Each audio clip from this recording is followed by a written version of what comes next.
Buongiorno da Sicilia 24, le principali notizie. La Corte dei Conti boccia la gestione dei rifiuti in Sicilia e giudici contabili chiedono chiarimenti su 11 punti alla Regione e ad altri enti. Tra questi un riscontro informativo e tecnico sul dimensionamento dei termovalorizzatori e delle discariche. A Messina è arrestato l'ex primario di chirurgia plastica del Policlinico Francesco Stagno dal Contrè. Secondo gli investigatori chiedeva mazzette alle case farmaceutiche per l'organizzazione di congressi. Nell'inchiesta 31 gli indagati. A Palermo si allarga anche alla sanità privata e alla formazione l'indagine che ha coinvolto l'ex governatore Totò Cuffaro, finito ai domiciliari per il GIP, spregiudicato nell'uso del potere. A Catania blitz antidroga dei carabinieri nel quartiere di San Giovanni Calermo, arrestate 31 persone, 7 alle piazze di spaccio smantellate. Palermo, tangenti per migliaia di pratiche, la motorizzazione, confermate le condanne. Nell'abitazione del funzionario Costa gli investigatori avevano trovato 590.000 euro in contanti. Capodanno a Catania con Marina Rei, Caballà e Gali, tante iniziative legate anche al Natale. Calcio Serie C, il Catania vince con merito nell'anticipo con il Crotone. I rossazzurri si impongono 2-0 con reti di Corbari e Lunetta e volano in classifica. In Serie B esame di maturità per il Palermo che domani rende visita all'Empoli dell'ex Dionisi.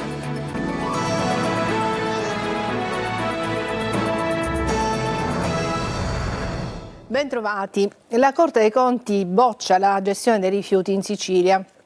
I giudici chiedono chiarimenti su 11 punti alla Regione e ad altri enti. Tra questi c'è anche il riscontro informativo e tecnico sul dimensionamento dei termovalorizzatori e delle discariche. Sentiamo Lorena Dolci. La Corte dei Conti boccia il piano rifiuti targato Renato Schifani, su cui poggia il progetto dei 2 termovalorizzatori da 800 milioni da realizzare a Palermo e Catania. In 11 punti messi nero su bianco, a conclusione di una lunga e approfondita indagine, la magistratura contabile indica gravi carenze programmatorie, organizzative, gestionali, informative e attuative, che determinano a cascata ancora più gravi inefficienze nella pianificazione, nel monitoraggio e controllo delle attività e quindi nell'impiego delle risorse pubbliche.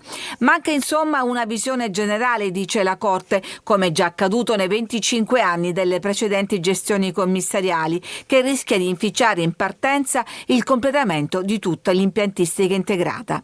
La magistratura contabile punta il dito in particolare sulla grave e ingiustificabile assenza di documenti delle gestioni commissariali e sulla gravissima carenza organica dell'assessorato all'energia. A parte le integrazioni già fornite dalla Regione, il piano risulta essere ormai superato in alcuni punti fondamentali. Il fatto che i documenti non siano in ordine non è un semplice problema di archivio, ma impedisce ai giudici di conoscere gli impianti esistenti e quindi di verificare se la previsione dei nuovi, tra cui appunto termovalorizzatori e discariche, sia adeguata in un'ottica integrata della gestione dei rifiuti. Immediata la replica della Regione. Non si tratta di controllo su atti di rilevanza finanziaria, come nel caso della delibera CIPES sul Ponte dello Stretto, ma di controllo sulla gestione che si sostanzia in raccomandazioni di interventi e misure correttive.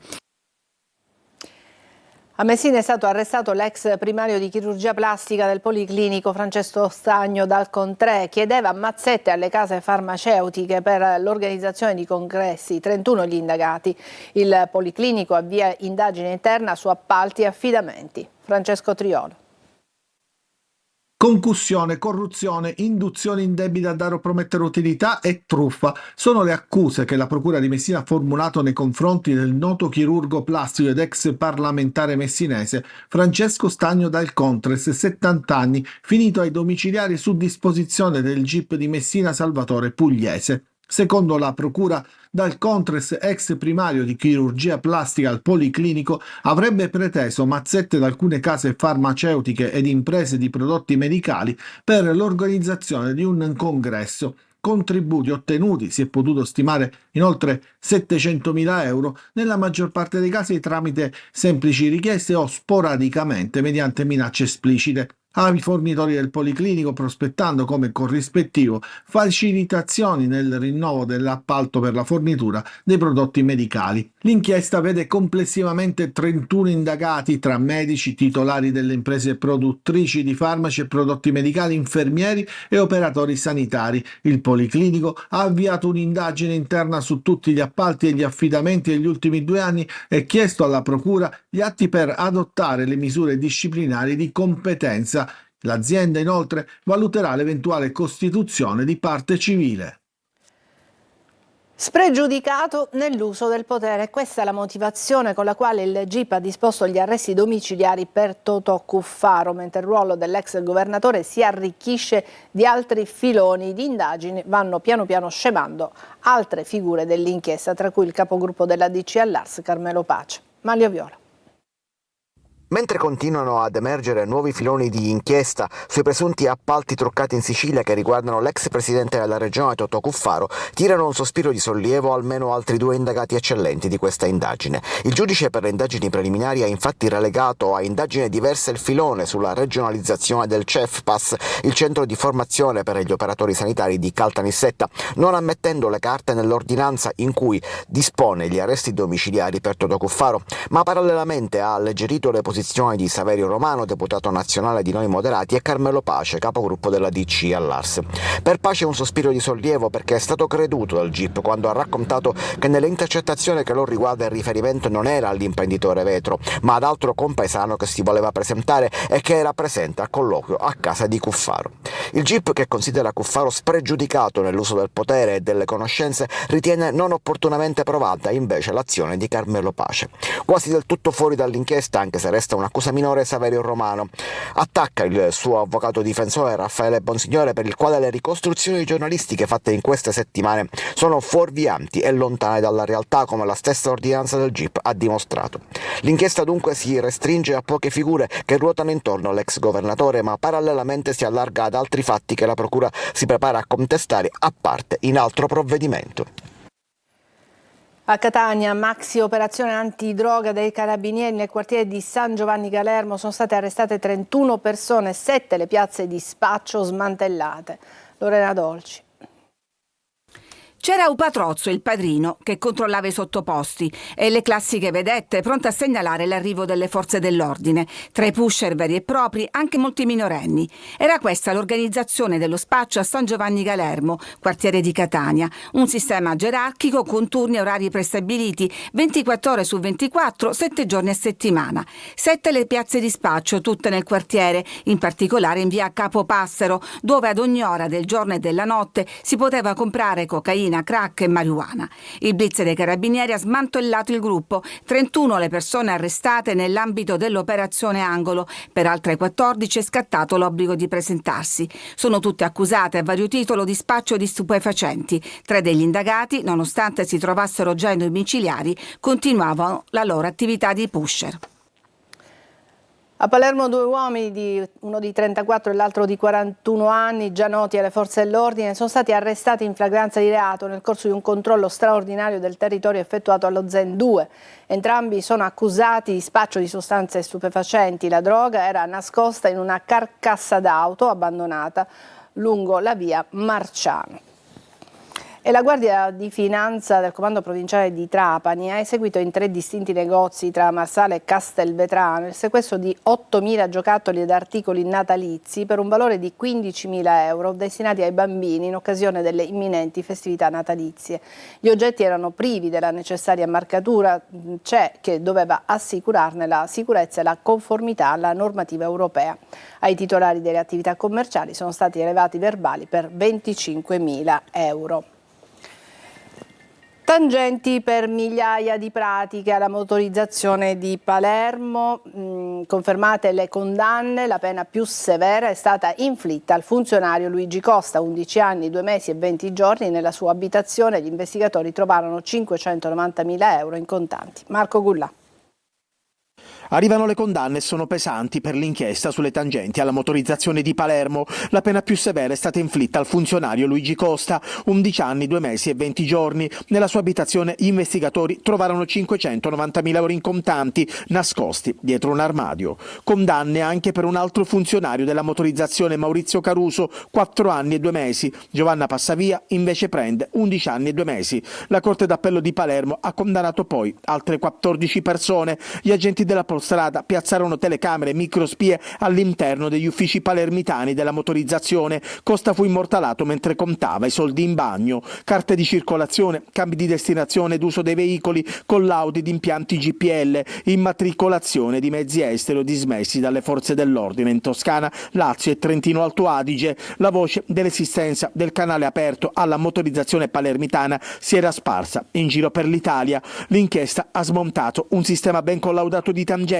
in cui il deus ex machina era Luigi Costa, l'uomo che in questo fermo immagine contava i soldi in bagno.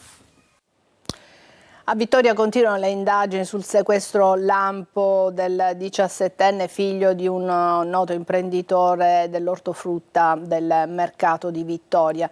Ancora da chiarire, molti aspetti sono da chiarire su questo sequestro. Sentiamo Veronica Barbarino.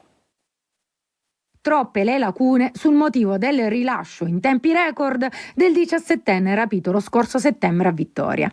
Il GIP di Catania giudica infatti inverosimile che i sequestratori abbiano deciso di mollare tutto solo perché al ragazzo era caduto il cellulare durante il rapimento, rendendo impossibile quindi il contatto con il padre, un facoltoso imprenditore agricolo, a cui estorcere 1 milione di euro. Il giovane, più volte ascoltato dai PM e dalla DDA di Catania, ha espresso il sospetto di essere stato venduto da un amico presente la sera del rapimento.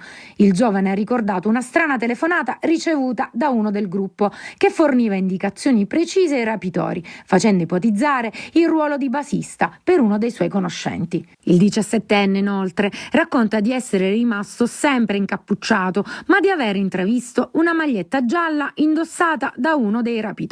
Maglietta poi ritrovata nel covo del boss latitante Gianfranco Stracquadaini, arrestato a Comiso dopo un anno di ricerche e che ieri ha scelto di avvalersi della facoltà di non rispondere davanti agli inquirenti.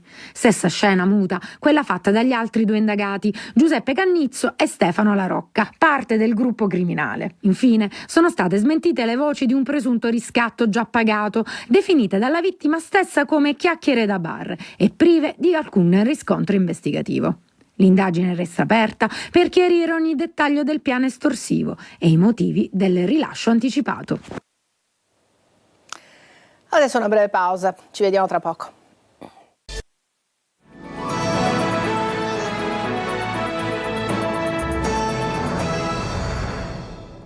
Marina Rei, Caballà e Gali saranno alcuni degli artisti che animeranno il Capodanno a Catania. Ricco anche il calendario degli eventi natalizi all'insegna di oltre 50 eventi nei quartieri. Sentiamo Roberta Lunghi. Il volto del comune, la piazza Duomo colma di gente in festa con piazza Università allestita con maxi schermo per godere dello spettacolo. Sarà il Capodanno 2026 a Catania con l'intento di inserirlo in una costellazione di eventi che vogliono raccontare anche il Natale, che unirà in una trama di appuntamenti i quartieri con il centro. Perché a tutti dobbiamo consentire di poterlo vivere, di poter assaporare il calore che intendiamo esprimere attraverso tutti questi eventi che devono unire una città. Dalla Notte Bianca del 12-13 dicembre ai cori gospel agli artisti di strada in oltre 50 eventi. Occhio importante alla mobilità con biglietti bus a prezzo ridotto e con allargamento del numero di corse, oltre all'impegno di FCE con la metro operativa nei fine settimana fino all'1 e fino alle 3 la notte di San Silvestro. Il tutto in un quadro di allargamento di posti anche nei parcheggi, come nel Borsellino, con oltre 100 stalli in più. Il cast di Capodanno sarà rivolto a un pubblico trasversale. Dagli artisti locali, e quindi Cavallà, a Zapato, ci sarà Marina Rei, ci sarà Gali come artista di punta e ci sarà almeno una bella sorpresa, speriamo anche due, attendiamo per ragioni contrattuali fino al giorno 11 per poter comunicare chi sono. Tutto dunque fino alla levata di calici sul palco di Piazza Duomo nello spettacolo condotto da Ruggero Sardo e come sempre quello sarà il momento di guardare avanti e perché no di esprimere un desiderio. Che Catania avverta il desiderio e soprattutto il valore di marciare come un unico equipaggio, come un'unica squadra e a quel punto potrà realizzare le acrobazie più belle. Perché mi fai stare? La Sicilia conquista il podio di X Factor 2025, a trionfare con la sua anima rock è stata Rob, studentessa ventenne di Trecastagni. Al terzo posto la paternese Delia, che ha brillato con la sua Sicilia Bad. Desiree Ferlito.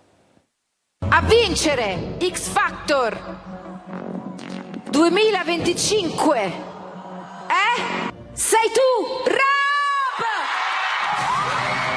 A trionfare a X Factor 2025 è lei, Roberta Scandurra, in arte Roby, studentessa ventenne di Trecastagni in provincia di Catania. Nella serata finale del Talent ha incantato Piazza del Plebiscito a Napoli con un'emozione da poco, interpretata con la sua anima rock e una carica che sembrava non finire mai.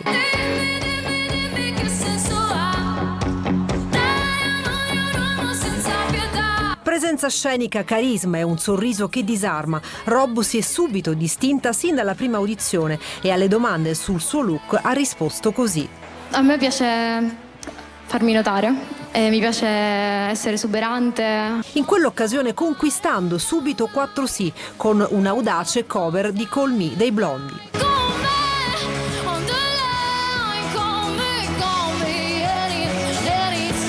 Rob ha conquistato la vittoria superando il super favorito Ero Caddeo e la paternese Delia, terza classificata. Un altro talento straordinario che ha portato in alto la Trinacria. Delia ha conquistato il podio con un brano inedito, Sicilia Bella, un'inna a una terra che i giovani non dovrebbero mai dover lasciare.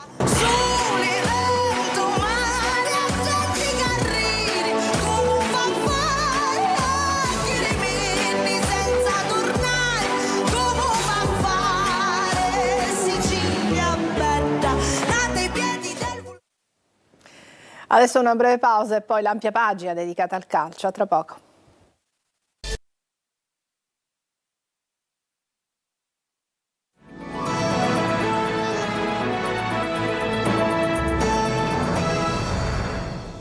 Eccoci al calcio, il Catania ha vinto con merito nell'anticipo con il Crotone, i rossazzurri si sono imposti 2-0 con reti di Corbari e Lunetta e volano in classifica. Marco Carli. Il Catania più forte delle assenze, più forte del Crotone, lo dice la partita, lo testimonia la classifica, che è un bel vedere in attesa delle altre. Un gol per tempo, ennesimo clean sheet in un Massimino entusiasta con più di 17.000 spettatori. Toscano, che deve fare a meno di 8 giocatori, dispone la squadra come previsto, Lunetta sull'esterno a sinistra, Quaini a centrocampo, Allegretto in difesa, Imenez e D'Ausilio alle spalle di Forte. In mediana c'è sempre Corbari, in costante miglioramento come rendimento e finalmente anche in gol. L'ex Entelle è lestissimo ad approfittare di una spinta di Merelli sul colpo di testa di Lunetta dopo un angolo di Imenez, Tapin vincente, prima rete per lui con la maglia del Catania. Il primo vero segnale del Crotone arriva alla mezz'ora, Maggio alla meglio su Allegretto, deve intervenire il sempre attento Dini che salva. Il Catania subito dopo all'opportunità del raddoppio, Casasola scappa come un treno sulla destra, approfitta di un errore avversario, poi serve D'Ausilio che stoppa e tira di destro di poco fuori. È un bel Catania ispirato dallo strapotere di Casasola, guadagna un angolo sui cui sviluppi la palla arriva a Quaini che dal limite lascia partire una grande conclusione, anche in questo caso non lontana dal bersaglio. I rossazzurri partono forte anche nella ripresa e continuano a sfruttare gli spazi. Casasola serve D'Ausilio che fa correre sulla sinistra Lunetta, il jolly etneo si invola e appena entrato in area fulmina Merelli tornando al gol dopo quasi 2 mesi, è il 7° in campionato. I calabresi non riescono mai ad alzare il ritmo anche per merito del Catania che rischia sulla conclusione di Ricci non seguito da Celli e Condini un po' troppo lontano dalla porta. La conclusione va fuori, non ci sono altri brividi se si eccettua un rosso a Quaini per fallo su su Perlingeri, trasformato in giallo dopo la revisione. Finisce 2-0. Toscano aveva definito questa partita significativa per continuare la corsa verso un Natale in vetta. Il Catania ha messo le basi, adesso la pressione è sulle spalle delle avversarie. Palermo al lavoro per la gara di domani al Castellani contro l'Empoli, in programma appunto domenica. Inzaghi dovrebbe nuovamente tenere in panchina Brunori. Marco Gulla. È un nuovo esame di maturità. Il Palermo però questa volta vuole passarlo e anche a pieni voti. Al Castellani domenica contro l'Empoli dell'ex Dionisi, rosanero chiamati a bissare la vittoria ottenuta contro la Carrarese. Se davvero il Palermo ha capito cosa vorrà fare da grande, la sfida contro l'Empoli deve quindi consegnare certezze.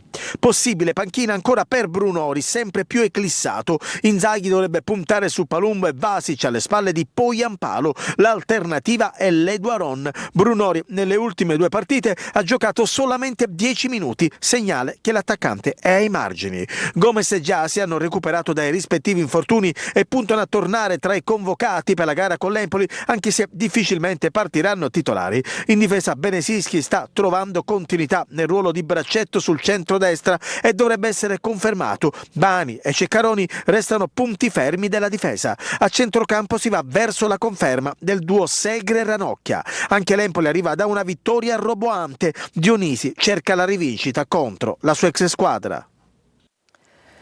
Spareggio salvezza oggi al De Simone tra Siracusa e Foggia. Il Trapani è impegnato domani pomeriggio nella difficile trasferta di Salerno. Sentiamo Sergio Colosi.